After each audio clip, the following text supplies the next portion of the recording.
हाँ सर।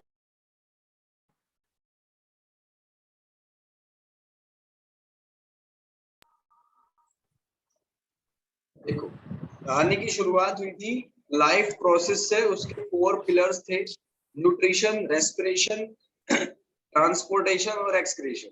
ठीक है, हमने न्यूट्रिशन पार्ट कंप्लीट कर लिया था, रेस्पिरेशन रनिंग में था।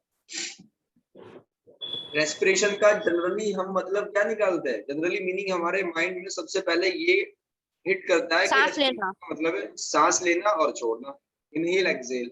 लेकिन इसके बहुत सारे अदर मीनिंग है, वो उसका एक पार्ट है बस। देखो आगे, फिर न्यूट्रिशन में हमने 2 टाइप पढ़ी थी, कौन कौन सी?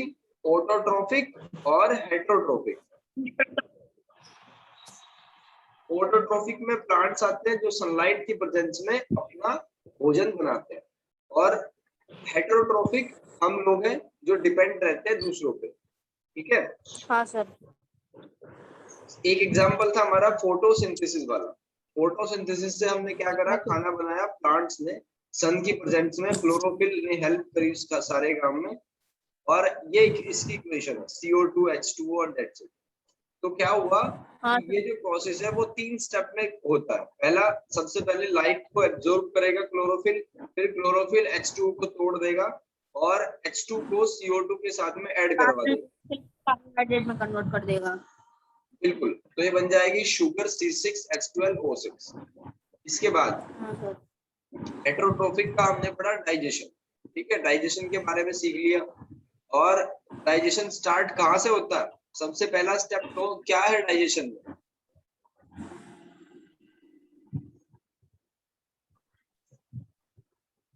हाँ सर, डाइजेशन। जी, सबसे पहला स्टेप क्या होता है, कहाँ से डाइजेशन स्टार्ट है? Sir mouth. माउथ से, बहुत बढ़िया।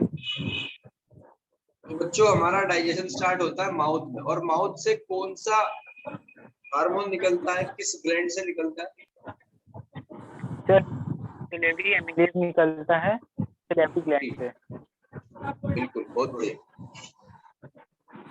ठीक है, इसके बाद माउथ से जो फूड आपने लिया वो फूड पाइप की हेल्प से कहाँ पहुंचा? स्टमक में। स्टमक में, वेरी गुड। स्टमक में क्या हुआ उसके साथ में, एक्सप्लेन करो यश। सर जब वो स्टमक में गया तो उसके ऊपर एसिड और गैस्ट्रिक जूस का एक्शन हुआ, जिससे वो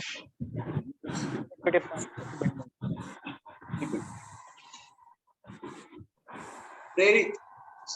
स्टमक के हाँ बाद सर। फूड कहाँ जाता है? स्टमक के बाद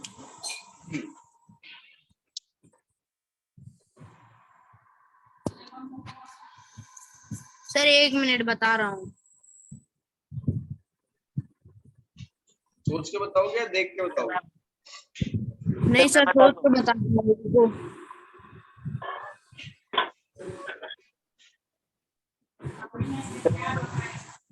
सर अरे sir, the food when it enters from the stomach, it went in stomach muscles, stomach muscles, stomach muscles. फिर उसके बाद सर वो डाइजेस्ट होता है। प्रेरित, आपको वो बुक की डाइजेस्ट लैंग्वेज में नहीं पूछ रहा हूँ, मैं पूछ रहा हूँ कि नॉर्मली अगर आपसे कोई पूछे कि ये रास्ता हाँ कहाँ सर। तक जाता है, तो आप उसको क्या बताओगे कि ये रास्ता जाओ और 2 हाथ इधर, आपको लेफ्ट में मुड़ना है, लेफ्ट में मुड़ के उनका घर आ जाएगा, अगर कोई आपसे घर पूछे। ठीक है, बस ऐसी ही लैंग्वेज में बताना है, जनरली बुक की लैंग्वेज में नहीं मैं पूछ रहा हूँ। हाँ मैंने सर। कहा स्टमक के बाद आपका भोजन, आपका फूड कहाँ जाएगा? बेटा, स्टमक के बाद जाएगा स्मॉल इंटेस्टाइन में, फिर उसके बाद लार्ज इंटेस्टाइन में, और उसके बाद एनस के थ्रू वो निकल जाएगा। ठीक है ना? Yes sir.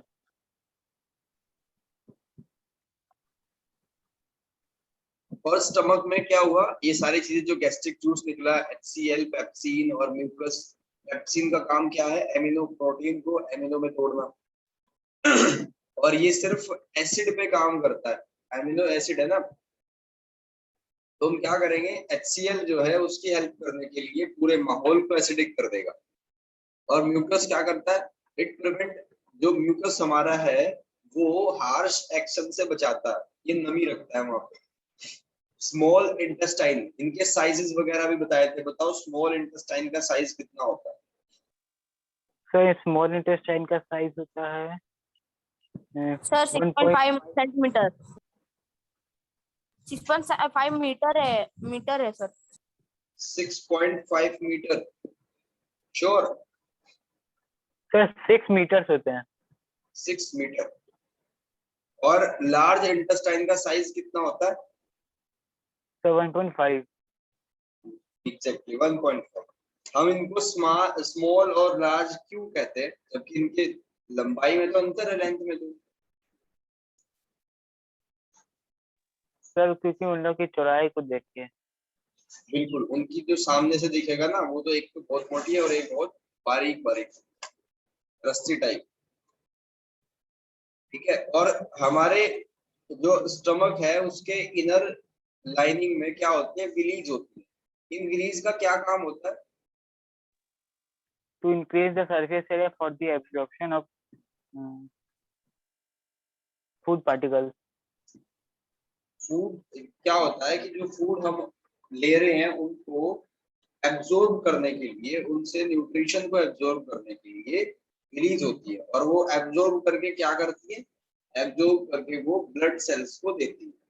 ठीक है, और ब्लड सेल्स क्या करती है, उनसे जो आपके इसेंशियल है, जैसे आपका फैटी एसिड हो गया, अमीनो एसिड हो गया, वो हमारे बाकी सेल्स तक पहुंचाती है, और बाकी सेल्स तक जब जाता है वो न्यूट्रिशन, तो वो क्या करती है, वो एनर्जी प्रोड्यूस करती है। ठीक है, वो एनर्जी को प्रोड्यूस करती है। अब एक चीज और समझ लो, मैं आगे भी बताऊंगा उसको। मान लो आप डाउन फील कर रहे हो, आप थके थके फील कर रहे हो, तो कहीं ऐसा थोड़ा ही होता है कि एकदम से आपने कुछ उठा के खा लिया और एकदम आप में एनर्जी है, ऐसा तो नहीं होता ना, टाइम लगता है एनर्जी गेन करने में। जैसे आपने कोई मैंगो शेक पिया या कुछ भी पिया, हालांकि शेक में गलत बोल रहा हूँ, ये पीना नहीं चाहिए, डायरेक्ट फ्रूट खाने चाहिए, क्योंकि उससे फाइबर आपके अंदर जाएगा। जो खाते या पीते हैं इन चीजों को, उनको भी मना करो कि आप लोग भी जूस मत पियो, अगर मन है तो डायरेक्ट फ्रूट लाओ और उसको खाओ। तो क्या होता है कि इस प्रोसेस में टाइम लगता है। ठीक है, इस प्रोसेस में टाइम लगता है, अभी पूरा डिटेल में पढ़ने वाला। ये विलीज की स्ट्रक्चर मैंने आपको दिखाई दी। ठीक है, बहुत क्लियर होगा आपको, आप लाइफ लॉन्ग तक इसको भूलोगे नहीं। अगर आपको आज से 10 साल बाद भी कोई पूछ लेगा कि विलीज क्या होते हैं, तो आपको ये फोटो ध्यान आ जाएगा। और ये इस तरीके से क्यों है फिंगर टाइप स्ट्रक्चर, बिकॉज ज्यादा सरफेस एरिया कवर करता है। ठीक है, ज्यादा चीजों को एब्जॉर्ब कर पाती है। हमने वेस्टिजियन ऑर्गन के बारे में आपको बताया था बच्चों, क्या होते हैं वेस्टिजियन ऑर्गन? सर वैसा ऑर्गन जो कोई यूज नहीं हो जिसका। जिनका कोई use ना हो, जैसे वेस्ट से तो पता चल रहा है इस तरीके से। और वो कौन कौन से हैं? एक अपेंडेमिक्स है, अपेंडिक्स। अपेंडिक्स, और एक सर अभी तो अपेंडिक्स। अपेंडिक्स जो अभी काम में नहीं आ रहा है, बाकी तो अभी बॉडी में और कुछ इंक्लूड नहीं है। एक टेल था हाँ पहले के जमाने में। बिल्कुल, वो तो पहले ही खत्म हो गया था। ऐसे ही जो आपके बाद वाली 3-4 जनरेशन आएंगे उनमें अपेंडिक्स भी खत्म हो जाएगा। पहले अपेंडिक्स था, उसका क्या यूज था, वो क्या करता था मेनली? सर फूड को ज्यादा डाइजेस्ट कर रहा था सेल्यूलोज के हेल्प से। तो घास में जो सेल्यूलोज होता था ना, उसको डाइजेस्ट करने में हेल्प करता था। बहुत बढ़िया, घास में जो घास फूस खाई जाती थी, अब अगर हम खाएंगे ना तो वो पचेगा नहीं इतना बढ़िया, क्योंकि अपेंडिक्स छोटी है, वो डायरेक्ट घास से निकलेगा। ठीक है, तो सेल्यूलोज ही खत्म हो जा रही है, तो अपेंडिक्स तो ऐसे ही पड़ा हुआ है। और टेल का काम होता था पहले बैलेंसिंग करने का, वो बैलेंस बनाता था, लेकिन अब हम ज्यादा समझदार हो गए, ऐसी बैलेंस बना लेते हैं हाथ से ही। मान लो आपको एक रस्सी पे छोड़ दिया जाए, जैसे देखा होगा ना, वो कुछ दिखाते हैं, एंटरटेनमेंट करने वाले आते हैं, आपने कहीं देखा भी होगा, रस्सियों पे चलते हैं वो सर्कस वगैरह में। तो पहले क्या था कि वो टेल से अपना बैलेंस बनाते थे, अब हम हाथ को दाएं बाएं करके बैलेंस बना लेते हैं। ठीक है, गो फॉरवर्ड। इसके बाद ये मैंने आपको 3D फिगर दिखाई दी इसकी, स्मॉल और लार्ज इंटेस्टाइन की। ठीक है, भूलोगे नहीं आप सारी स्ट्रक्चर को। उसके बाद प्रोसेस ऑफ न्यूट्रिशन मैंने आपको बताया था। देखो भाई, इसका फायदा ये है क्लास को रिवाइज करने का कि आपको लॉन्ग टर्म तक याद रहेगा, आपको बार बार रिवीजन नहीं करना पड़ेगा, बस क्लास में बैठो पूरी अटेंशन के साथ में और आपका फुल रिवीजन हो जाएगा डेली। एग्जाम तक आप भूलोगे ही नहीं। हम चीजों को कब भूलते हैं? मान लो आपने साइकिल चलानी बचपन में सीख ली, सारे स्टेप्स आपने सीख लिए, आप भूलोगे नहीं कभी उसको। तो हम चीजों को जल्दी तभी भूलते हैं जब कॉन्सेप्ट क्लियर ना हो। और अगर कॉन्सेप्ट क्लियर है तो आप एक बार देखोगे सब कुछ, पूरी स्टोरी याद आ जाएगी। मान लो आपने कोई मूवी देखी, मूवी का नाम था 3 इडियट, वो सारी याद रहेगी आपको। हाँ सर। अगर याद भी ना अगर रहे, तो अगर याद भी ना रहे तो क्या होगा कि मान लो आप नेक्स्ट टाइम देख रहे हो अपने किसी फ्रेंड के साथ में, तो पहला सीन आते ही जैसे ही उसकी क्या नाम आमिर खान की एंट्री होती है हॉस्टल में, वो रैगिंग वगैरह, तो आपको सब कुछ तुरंत सीन याद आ जाएगा कि हाँ अच्छा ऐसे हुआ था, इस सीन में ऐसे हुआ था, है ना। वो क्यों याद है? क्योंकि आपने अच्छे तरीके से उसका प्रेजेंटेशन देखा और सारी चीजें क्लियर है, आपने पूरे इंटरेस्ट के साथ में आप उसको देखा। तो अगर ये चीज भी आप इंटरेस्ट के साथ में ले लो तो ऐसे ही कहानी की तरह याद रहेगा। अदरवाइज मैं हाँ आपको सर। सब कुछ ये रटवा देता, पीडीएफ दे देता, वो 2 दिन में ही कवर हो जाती सारी। लेकिन होता क्या, आपको 2-3 दिन के लिए खुशी मिलती कि वाह हमने तो ये चक्कर भी कर लिया, बट 7 दिन बाद तो सब भूल जाते हैं आप। हमारे माइंड की कैपेसिटी होती है बच्चों समझने की और रटने की। तो जितना रट लिया कोई बात नहीं, वो बहुत कम होता है, समझने की ज्यादा होती है। समझने में टाइम लगता है, रटने में बिल्कुल टाइम नहीं लगता। अगर मैं आपसे ये कहूँ कि ये 6 पॉइंट लिखे हुए हैं, इनका रट्टा मारो, तो कोई डिस्कशन ही खत्म हो गया ना, फिर आप उसको रट लोगे। लेकिन अगर समझने के लिए कहा जाए तो वहां आपको माइंड पे जोर देना पड़ेगा अपने, और चीजों को समझना पड़ेगा। ठीक है, तो ये इस सब्जेक्ट की बात नहीं है, बाकी सब्जेक्ट भी आप दुनिया में जितने भी पढ़ोगे आगे, या जितने भी ट्यूशन या स्कूल में पढ़ोगे, तो समझने पे, अंडरस्टैंडिंग बनाने पे फोकस करना। टीचर को आगे चलने मत देना कि सर मुझे समझ नहीं आया, प्लीज मुझे बताओ लैंग्वेज। देखो, यहाँ से हमने पढ़ा न्यूट्रिशन के स्टेप्स। कौन कौन से स्टेप है इसके?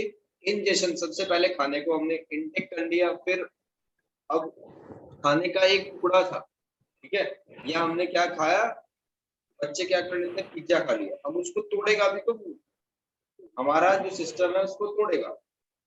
पहले तो बददुआएं देगा कि इतना गंदा खाना अंदर लिया ही क्यों, ठीक है, फिर उसको क्या करेगा, ब्रेक डाउन करेगा। ब्रेक डाउन करने मेरे के पास बाद एक क्या होगा? डाउट हाँ जी सर। जी। सर ये सेल्यूलर अगर हम लोग ज्यादा अमाउंट में खाएंगे तो वो पचेगा नहीं, तो मतलब उल्टी के थ्रू बाहर आ जाएगा। हाँ बिल्कुल अगर थोड़ा बिल्कुल, अमाउंट में भी लिए तो भी। थोड़ा अमाउंट लिए तो कोई दिक्कत नहीं होगी इतनी खास, क्योंकि कई बार ऐसा होता है ना, कुछ दवाइयों में भी घास को बताया जाता है। अगर आपके स्टमक में डाइजेशन से रिलेटेड कोई दिक्कत है, चलो इसके आपके क्वेश्चन के थ्रू मैं एक मैसेज दे देता हूँ।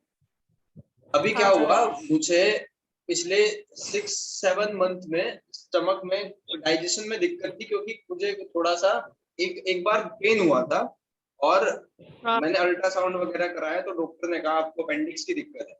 चलो यहाँ पे मैं वो एक्सपीरियंस भी शेयर कर देता हूँ। तो डॉक्टर ने कहा कि इसका ऑपरेशन होगा, अगर आप चाहते हो कि इन फ्यूचर आपको कोई दिक्कत ना आए तो ऑपरेट करा के अपेंडिक्स को कटवा लो। तो हाँ ऑपरेशन के नाम से थोड़ा सा ऐसा लगता है कि भाई फ्यूचर में थोड़ा दिक्कत होगी, हम एक्सरसाइज नहीं कर सकते, वेट नहीं उठा सकते, तो मैंने सोचा कि इसका कोई दूसरा ऑप्शन लिया जाए। तो उनसे दवाई ली 7 दिन की, और वहां से घर पे, उस 7 दिन के अंदर कोई दिक्कत नहीं हुई मुझे। फिर मैंने डॉक्टर चेंज कर दिया, डॉक्टर दूसरे के पास गया तो उसने कहा आपको बिल्कुल अपेंडिक्स नहीं है। अगर अपेंडिक्स होती है तो उसमें दर्द बहुत भयंकर होता है, और वो फिर या तो फट जाती है या उसका ऑपरेशन ही कराना पड़ता है। आपको अपेंडिक्स नहीं है, ऐसे ही स्टमक में दिक्कत होगी। तो अब तक मुझे कोई दिक्कत नहीं है। क्या होता क्या है मेनली, जैसे वॉमिटिंग वगैरह होती है ना, कई बार वॉमिटिंग में दिक्कत होती है और हमारी जो इंटेस्टाइन है ये, इनमें स्वेलिंग आ जाती है। तो वो अपेंडिक्स होती तो सबके पास है। अब थोड़ा सा क्या हुआ कि तगड़ी वाली वॉमिटिंग लगी तो उसमें स्वेलिंग आ जाती है। अब अल्ट्रासाउंड में क्या आएगा कि वो सूजी हुई दिखेगी कि भाई मोटी होगी ये, तो इसमें दिक्कत है, डॉक्टर रिकमेंड कर देगा कि इसको कटवाओ, जबकि ऐसा कुछ नहीं। अब फिर क्या हुआ कि बहुत सारी दवाई चली, बहुत सारे इंजेक्शन चले उस 7 दिन के अंदर अंदर, तो उन्होंने क्या करा, जो हाई एंटीबायोटिक चीजें होती है ना बच्चों, उसको लेने से आप परहेज करना। मान लो अगर आपको कोई दिक्कत भी हो जाए, तो वो बहुत सारे एक्सपीरियंस मैं अपने शेयर करूंगा यहाँ पे, जो आपको बहुत ज्यादा हेल्प करेंगे। तो हाई एंटीबायोटिक डोसेज दी गई। हाँ जी सर कि आपने जो मतलब जो आपने वो डॉक्टर के पास जो गए थे उसने आपको गधा बनाया, मतलब ये बोल के कि आपको अपेंडिक्स है? हाँ, उन्होंने बताया कि आपको अपेंडिक्स है, अपेंडिक्स की दिक्कत है और आपको इसका ऑपरेशन करा दो, ये बोला अच्छा, था। मतलब सर उन्होंने बोला ना? हाँ, डॉक्टर ने बोला। हाँ सर। रिपोर्ट देख के अल्ट्रासाउंड की कि इसमें तो आपको अपेंडिक्स है और इसका ट्रीटमेंट कराओ जल्दी जल्दी, ये वो। तो फिर बाकी डॉक्टर के पास गए तो उन्होंने कहा नहीं ऐसा कुछ नहीं है, जबकि होता है तो उसमें एक तरफ को बहुत दर्द होता है दबाते हुए राइट साइड में, और वो कंटिन्यूअस रहता है, फिर उसको ऐसे ठीक नहीं होता, वो नॉर्मली ठीक नहीं होता, क्योंकि दर्द तभी सर तो होगा ना जब वो भर जाएगी, जब वो गंदा गंदा खाना खा खा के जब वो भर जाएगी तभी दर्द होगा। अब ठीक होने का तो फिर मतलब नहीं बैठता, तो कुछ नहीं था ऐसा। अल्ट्रासाउंड में भी कई बार दिक्कतें आ जाती है, कई बार मशीन ठीक से काम नहीं करती या स्वेलिंग थी उसमें, जनरली डॉक्टर का तो यही था। अब उसमें क्या हुआ, दवाई बहुत सारी दी गई उसको, ठीक स्टार्टिंग में पेन किलर देते हैं, हाई एंटीबायोटिक देते हैं, उससे डाइजेशन खराब हो गया। डाइजेशन इतना खराब हो गया, लगभग 6 महीने तक दवाई चली, होम्योपैथी एलोपैथी ये सब। फिर मैं बताता हूँ आपको, ये जो क्वेश्चन आपने पूछा था उसका लिंक इस सारे एक्सपीरियंस से क्या है। उसका लिंक ये है कि एक आयुर्वेद में, एक आपने सुना होगा बीटा ग्रास, कहते हैं बीटा ग्रास, टीवी पे भी दिखाते रहते हैं, रामदेव बताता रहता है बीटा ग्रास बीटा ग्रास। अब ये होता क्या है, घास ही तो है जो आपके बाहर नॉर्मली जिसको दूबड़ा कहते हैं या उगता है, उसको सबके पालतू है, सबके घर में उग जाता है ये कहीं से भी, तो उसको कहते हैं बीटा ग्रास, नॉर्मली घास जिसको कुत्ते भी खाते हैं, कई बार देखा होगा आप, कुत्ते खाते हैं और उसको वोमिटिंग करते हैं, अपने यस सर। डाइजेशन को ठीक करने के लिए उसको लेते हैं और उसकी वोमिटिंग करते हैं, वो एज इट इज निकलता है। तो इसका बीटा ग्रास का यूज क्या है, किसी ने मुझे बताया स्टार्टिंग में, तो मैंने विश्वास नहीं करा क्योंकि इससे क्या ही होगा, कुत्ते खाते हैं इसको तो हम पे क्या होगा। लेकिन इससे क्या हुआ कि मैंने वो घास लिया, उसको साफ कर दिया पानी से, और उसको उसका क्या करना था, उसको पीस के ना मिक्सी में कर लो या कैसे भी, उसका जूस बनाना था, 1 गिलास या आधा गिलास, ठीक है, और उसको इनटेक करना था खाली पेट, मॉर्निंग और इवनिंग। तो मैंने वो लगभग लगभग 5 से 7 दिन तक लिया, और अब तक मुझे किसी दवाई की कोई जरूरत नहीं। तो ये एक बेहतरीन चीज है। अगर आप, आपके आसपास किसी को डाइजेशन से रिलेटेड कोई भी दिक्कत हो, कोई भी एक्स वाई जेड, तो उनको बीटा ग्रास रिकमेंड करो आप, और वो तुरंत पहली डोज से ही ठीक होना स्टार्ट हो जाए। ठीक है भाई, क्योंकि ये कम मात्रा में अगर सेलुलोज लिया जाए ना, तो ये अच्छा होता है हमारी बॉडी के लिए, लेकिन अगर ज्यादा लिया जाए तो फिर ये डाइजेस्ट नहीं होगा, फिर ये बाई प्रोडक्ट की फॉर्म में रह जाएगा। इंजेशन, इनटेक कर लिया, डाइजेशन उसको तोड़ लिया हमने, एब्जॉर्प्शन अब तोड़ लिया, ठीक है, अब उसका क्या होगा, अब एब्जॉर्ब होगा, ठीक है भाई, बॉडी में उसका एब्जॉर्प्शन हुआ। अभी आपने देख ही लिया, रिलीज क्या करती है, एब्जॉर्प्शन ही तो करती है, रिलीज हमारी एब्जॉर्प्शन करती है, न्यूट्रिशन निकालती है उसमें से। फिर उसके बाद एसिमिलेशन, एसिमिलेशन क्या हुआ, absorb food is used to provide energy, अब उसने हमें एनर्जी दे दी। Digestion, removal of undigested food, by product निकाल दिए, ठीक है बच्चों। उसके बाद हमने बताया था आपको रेस्पिरेशन, रेस्पिरेशन में क्या याद आया, ये सारी चीजें मैंने चंद्र पर सूर्य चक्र वाली आपको बताई।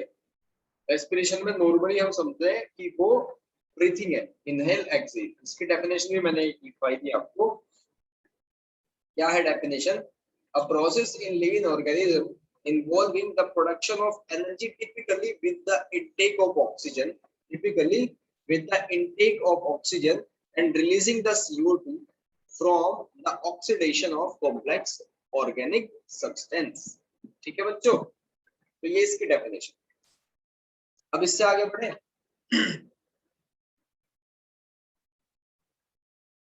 यहाँ तक कोई आपके मन में कंफ्यूजन हो, कुछ भी हो तो पूछ लो, क्योंकि आगे की चीजें भी तभी समझ आएंगी जब यहाँ पे क्लियर हो जाए।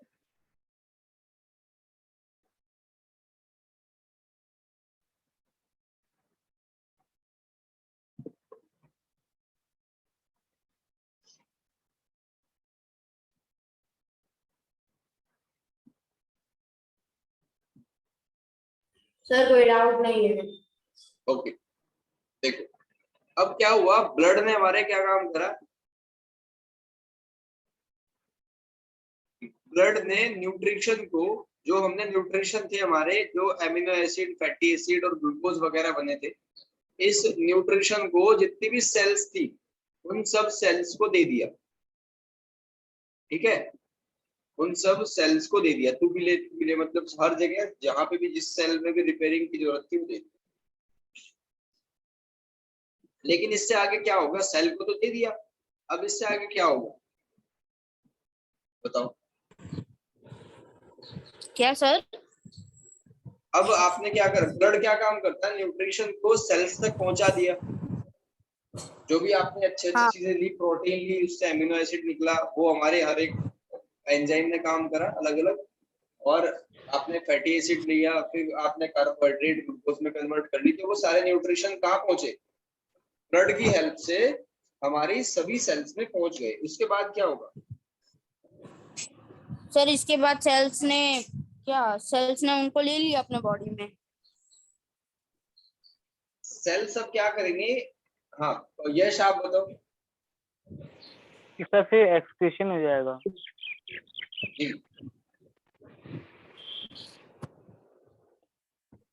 देखो ध्यान से, अब सेल्स को दे दिया तो सेल्स क्या करेंगी, सेल्स करेंगी एनर्जी प्रोड्यूस। ताकत चाहिए ना हमारी सेल्स को, सर भाई हम एनर्जी खाना देगी। क्यों खाते हैं, ठीक है ना, हम खाना या अच्छी अच्छी चीजें इसलिए तो खाते हैं कि हम एनर्जेटिक रहें। Ultimate goal full day. हमारा उसको पचाना थोड़ा ही है, हमारा अल्टीमेट गोल क्या है, जैसे बहुत सारी चीजें भी रिवाइटल जियो जी भर के पूरे दिन आप ताजगी से रहोगे, ये सब आते हैं, तो वो एनर्जी के लिए है। ठीक है, हमारी सेल्स ने एनर्जी क्रिएट करनी है, और वो एनर्जी कैसे क्रिएट करेंगे, बाय रेस्पिरेशन। रेस्पिरेशन की हेल्प से एनर्जी को अभी क्रिएट करेंगे, अभी करी नहीं, ठीक है, बाय रेस्पिरेशन। ध्यान से समझना एक एक स्टेप। अब बाय रेस्पिरेशन का क्या मतलब है, बाय रेस्पिरेशन मैंने लिख दिया हर जगह, रेस्पिरेशन की हेल्प से एनर्जी क्रिएट होगी। हाँ जी सर रेस्पिरेशन जो हम लेते हैं ये मॉलिक्यूल को तोड़ सकता है। बिल्कुल ब्रेक करेगा, क्योंकि रेस्पिरेशन में हम डायरेक्ट ऑक्सीजन थोड़ा ही लेते हैं, बहुत सारी चीजें हैं, बहुत सारी गैस है, तो छोटी छोटी हमारे अंदर जाती है, तो उनको ब्रेक करके काम की चीजें रखी जाती है। अभी आगे बढ़ोगे आप, हाँ सर। तो क्या हुआ, सर बाय मतलब रेस्पिरेशन। हाँ हाँ सर। ठीक है, बाय रेस्पिरेशन क्या होगा, अब रेस्पिरेशन का क्या यूज होगा इसमें, इसमें यूज होगा ऑक्सीजन का। अब एंटर होता है ऑक्सीजन, यानी अब समझ आएगा आपको कि टीवी पे बाबा रामदेव अनुलोम विलोम क्यों बताते हैं, उसकी एनाटॉमी समझ आएगी आपको। ठीक है, रेस्पिरेशन के लिए हमें जरूरत पड़ी किस चीज की, ऑक्सीजन की, और ऑक्सीजन का केमिकल फॉर्मूला क्या है, O2। O2 की जरूरत पड़ी, अब O2 आएगा, आपने सांस लिया, सांस में इनटेक इनहेल क्या करा, ऑक्सीजन ज्यादा रहती है, बाकी सारी गैसें भी है, नाइट्रोजन है और बहुत छोटी छोटी गैसें भी है, लेकिन ऑक्सीजन रिच होती है, वहां पे ऑक्सीजन ज्यादा होती है। जब आप निकालते हो तो CO2 रिच होती है, वहां पे CO2 ज्यादा होती है। ठीक है ना, अब ये क्या काम करेगी, मैं पूरा लिंक करके समझाऊंगा आपको 9th क्लास से, बस थोड़ा सा ध्यान से रखना, अपनी स्पाइन को सीधा करके तरीके से बैठा। आपने ऑक्सीजन ली, ऑक्सीजन क्या करेगी बच्चों, फूड को ब्रेक करेगी, फूड ब्रेकिंग। ठीक है, ये क्या करती है, जो भी न्यूट्रिशन लिया उसको ब्रेक करके, फूड को ब्रेक करके, और बाई प्रोडक्ट में क्या निकाल देगी, CO2 बना, बाई प्रोडक्ट में CO2 को निकाल देगी, बाई प्रोडक्ट में CO2 को निकाल देगी और एनर्जी प्रोड्यूस कर देती है। ठीक है, आपने 9th क्लास में या फर्स्ट चैप्टर में भी क्या पढ़ा हुआ है कि ऑक्सीजन क्या काम करती है। यश ने शायद फर्स्ट चैप्टर में करा, हरलीन ने करा है, वो एब्सेंट है, और अंशिका ने। तो ऑक्सीजन क्या काम करती है, जलाने का काम करती है। मैग्नीशियम रिबन था फर्स्ट चैप्टर में, उसको क्या करा, ऑक्सीजन का मतलब आग लगाई उसमें और उसको जला दिया। तो जलाने का काम करती है ऑक्सीजन, जला के क्या करती है, हीट निकालती है, इनकी एनर्जी निकालती है। तो यहाँ भी ऑक्सीजन वही काम करेगी, फूड को तोड़ के क्या करती है, एनर्जी प्रोड्यूस करती है, ठीक है भाई। और CO2 बाई प्रोडक्ट के तौर पे बाहर निकल गया। तो ये पूरा का पूरा आगे का फंक्शन है। अब ध्यान दो, जितनी ज्यादा आपके अंदर ऑक्सीजन जाएगी उतनी ज्यादा फूड ब्रेकिंग होगी, उतनी ज्यादा CO2 बाहर निकलेगी और उतनी ज्यादा आपको एनर्जी मिलेगी। इसलिए कहा जाता है कि आप गहरे गहरे सांस लो। कई बार ऐसा होता है ना, हम अपने सांस पे ध्यान नहीं देते और बहुत छोटे छोटे सांस लेते रहते हैं। तो सांस पूरे लेने चाहिए और पूरे छोड़ने चाहिए कुछ टाइम के लिए। जैसे आप पढ़ रहे हो बैठे हुए, 40-45 मिनट के बाद देखो 5-7 मिनट आप पूरा सांस लो और छोड़ दो, पूरा सांस लो और छोड़ दो। इससे क्या होगा, एनर्जेटिक हो जाओगे आप। आपको कोई गोली खाने की जरूरत नहीं पड़ने की, ठीक है ना। ज्यादा ऑक्सीजन का मतलब ज्यादा एनर्जी, सिंपल। अब एक चीज लिखो इसमें आगे, जब हम इनहेल करते हैं, इनहेल और एक्सहेल के बारे में 2-3 चीजें सीखो। जब हम इनहेल करते हैं तो क्या होता है, we take oxygen rich air. हम हवा लेते हैं, ना कि ऑक्सीजन। एयर को अंदर लेते हैं, ऑक्सीजन तो उसका एक पार्ट है, ठीक है। तो वो क्या होती है, air of oxygen rich, oxygen rich. और जब हम एक्सहेल करते हैं, जब हम एक्सहेल करते हैं तो ये भी एक हवाई है, एयर है, लेकिन उसमें क्या होगा, CO2 रिच, उसमें CO2 ज्यादा होगा, ठीक है। एक और चीज है इनहेल एक्सहेल के बारे में,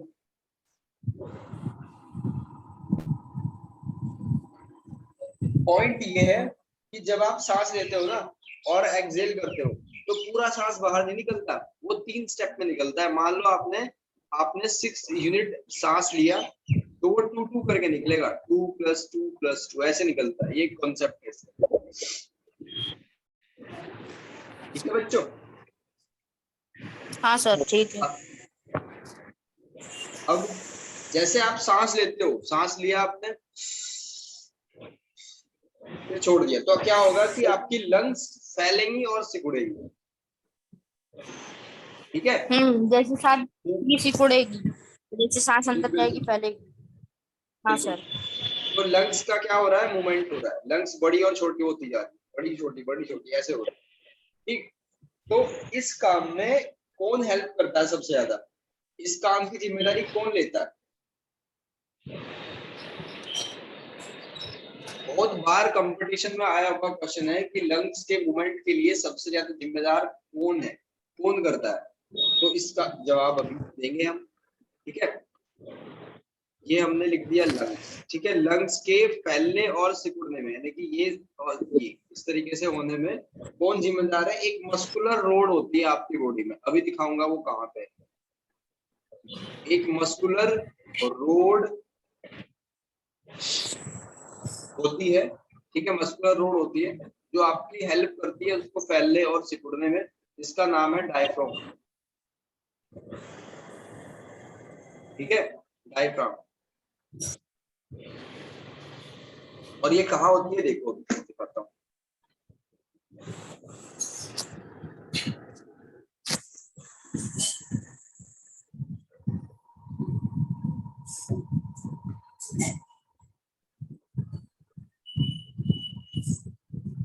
डायफ्राम।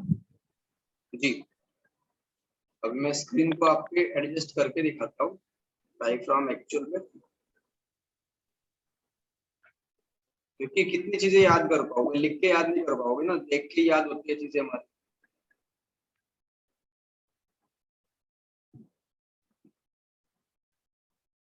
जी, ये है आपका सिस्टम,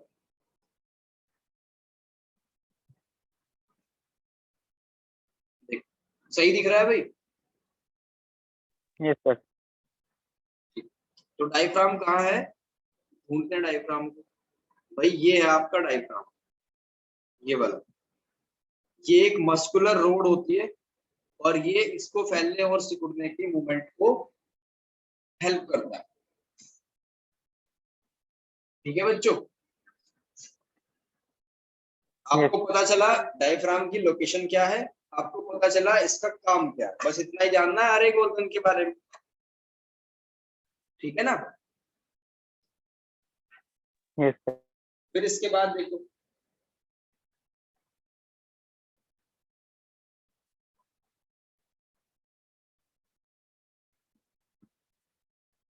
इसके बाद सबसे पहले आपने नेजल पैसेज से कहा लिया, सांस लिया। ठीक है, सांस गया अंदर, ये आपके नाम लिख रखे हैं कि आप मुंह से भी तो सांस लेते हैं, थोड़ा बहुत अंदर जाता है, जैसे बोल रहे हो तो मुंह से भी सांस अंदर जा रहा है। ये माउथ कैविटी है, ये फेरिनिक्स है, लेरिंक्स है, ये इस तरीके से। और ये यहाँ पे ये जो बना हुआ है ना, ये क्या है, इसको कहते हैं ट्रैकिया। जो पकड़ के देखो अपनी जो ये है, एक नहीं होता जैसे कई बार आप पानी को निगलते हो, कुछ लोगों का ये बाहर को निकला रहता है, देखा है आपने? यस सर, एडम्स एप्पल ना। जी, ये पॉलिसी जो होती है, तो इसको कहते हैं ट्रैकिया। अब ये क्या काम करती है, इसका बहुत ज्यादा मेन फंक्शन है इसका। इसका काम है, ये एक्चुअल में अंदर से ना सी शेप में होती है, सी शेप में, सी शेप में होती है। और ये क्या करती है, फेफड़ों को या चिपकने से बचाती है। ठीक है, prevent the collapse of the wall. ये जो वॉल है ना, जो वॉल है, आप सांस लेते हो, नली ये ऐसे ही तो है, ट्यूब टाइप ही तो है।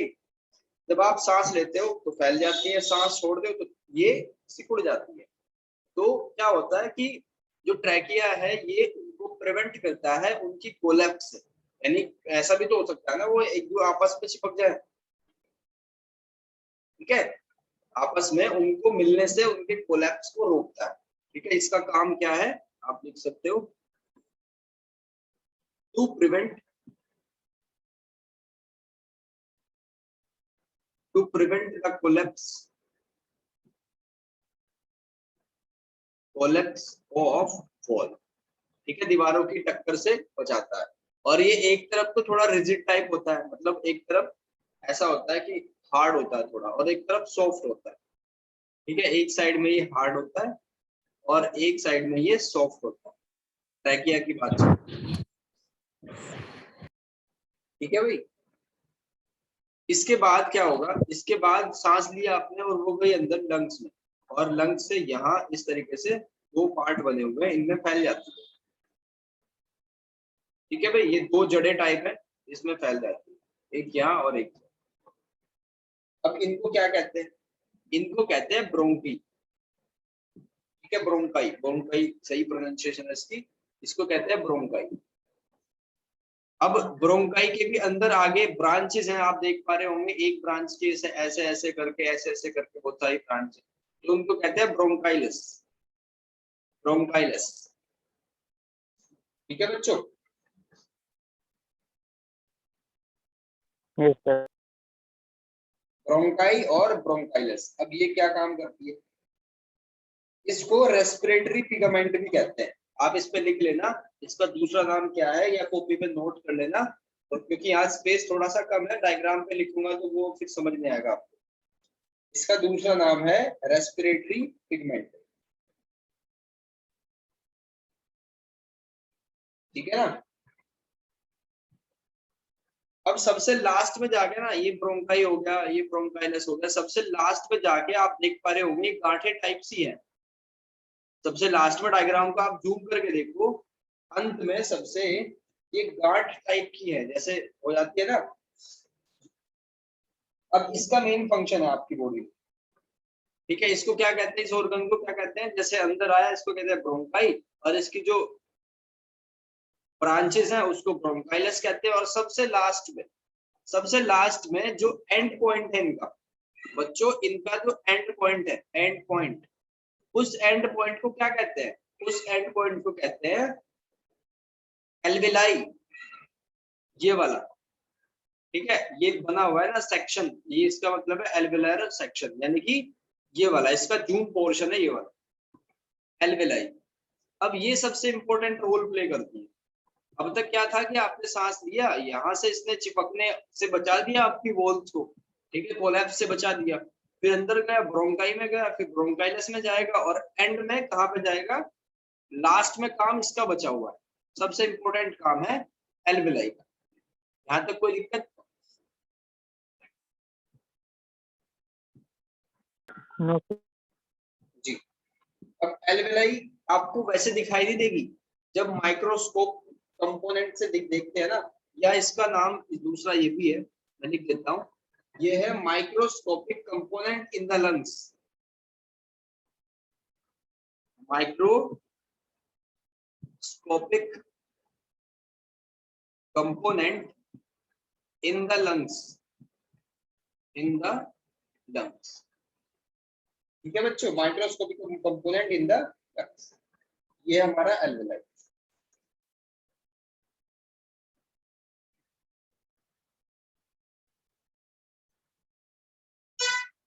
अब यहीं पे सारा का सारा ट्रांसपोर्टेशन होता है ऑक्सीजन और CO2 का, ठीक है, यहीं पे सारा का सारा ट्रांसपोर्टेशन होता है किसका, ऑक्सीजन और CO2 का। और यहीं पे इंट्रोडक्शन आएगा एक और हीरो जो हमारी बॉडी में होता है, जिसका बहुत इंपॉर्टेंस है, वो है हीमोग्लोबिन। यहीं से एंट्री होगी हीमोग्लोबिन, ठीक है ना। अब देखो एक एक चीज को डिटेल, यहाँ क्या हुआ, ऑक्सीजन आई, ठीक है, अब इसको लाने का काम कौन कर रहा है,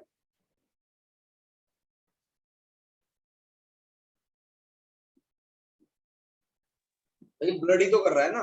ब्लड क्या काम कर रहा है, पूरे बॉडी में ऑक्सीजन को सप्लाई करता है, ठीक है, ऑक्सीजन का सप्लायर कौन है, ब्लड, ठीक है ना। अब यहीं से CO2 निकलेगी, यहीं से CO2 प्रोड्यूस होकर वापस जाएगी और उसको आप छोड़ दोगे नाक से, ठीक। अब ब्लड में इस काम को कौन अंजाम देता है, यानी कि ब्लड में ऐसा क्या है जो ये ऑक्सीजन को सप्लाई करता है हर एक ऑर्गन में, फिर हेमोग्लोबिन होता है। हीमोग्लोबिन, बिल्कुल ठीक है। तो यहाँ पे ब्लड सेल्स होती है और ब्लड सेल्स क्या काम करती है, ये इसमें होता है हीमोग्लोबिन, हीमोग्लोबिन ऑक्सीजन को लेके आता है। देखा होगा आपने, जब आपको फीवर वगैरह हो जाता है या आपको टाइफाइड इस तरीके से, तो उसमें हीमोग्लोबिन का लेवल डाउन हो जाता है, यानी कि आपकी एनर्जी बिल्कुल लो हो जाती है। एनर्जी का संबंध किससे है, ऑक्सीजन से, और ऑक्सीजन का रिलेशन किससे है, ब्लड से, और ब्लड का रिलेशन किससे है, हीमोग्लोबिन से। तो हीमोग्लोबिन कम तो एनर्जी कम, सिंपल सा कॉन्सेप्ट,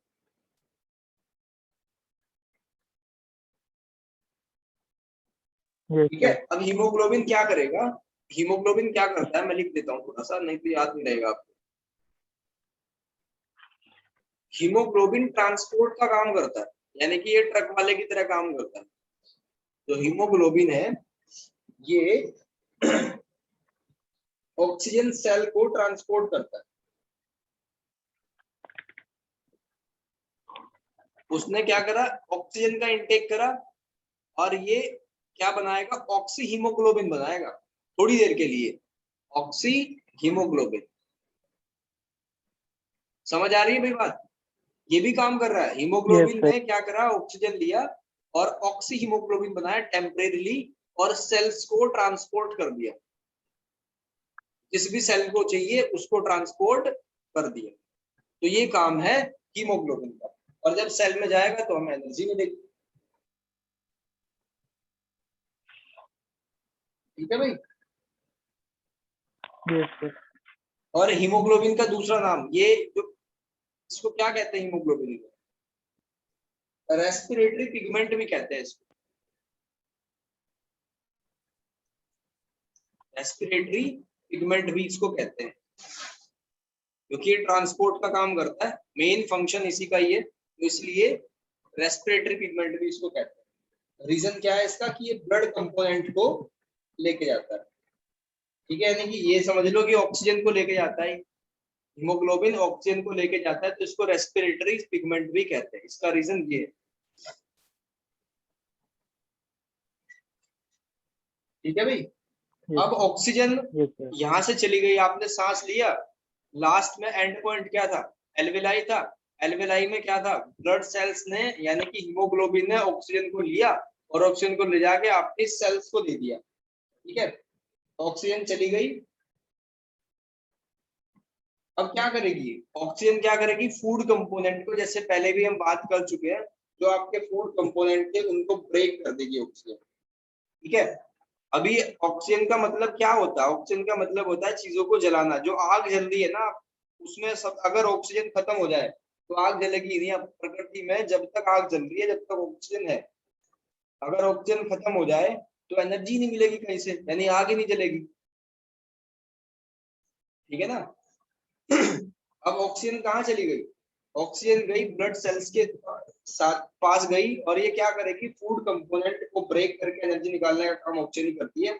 और ये क्या काम करती है, ऑक्सीडेशन